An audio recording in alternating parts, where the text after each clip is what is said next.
So ito na nga, magandang umaga sa inyong lahat. Tara, samahan niyo akong pumunta dito sa maigang Cold Spring River. At para i-explore natin tong lugar na to. Itong lugar na to ay tinatawag nilang Tres or Setio Tres. Uy, parang gano'n na nga.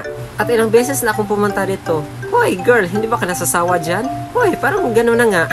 Before ka talaga makapunta sa tinatawag nilang Cold Spring ay kailangan mo talagang dumaan sa matinding laban na daanan na yan. Napaka-rough road po, dapat enhance nyo to. Hoy! At napakasulit pumunta dito dahil wala kang babayarang entrance fee. Oo, ganon. At isa pa, huwag kang mag-alala dahil wala kang babayarang environmental fee. Oo. At ito naman yung CR nila. Ayaw ko na pumasok dahil sa sobrang linis. Huy! Ang sarap tuloy magtampisaw dahil sa sobrang lamig ng tubig dito. At ito naman po ang mga kubo na pinaparentahan nila. Oo, ganon. Swak na swak talaga dito pag gusto mong magpalamig. This is not too much slippery kaya dandahan lang kayo sa paglakad pag pumunta kayo dito, ha? Huy! At nga pala dito sa Sitio San Miguel dito sa Maigang ay tinaguri ang malinis talagang tubig dito. Oo.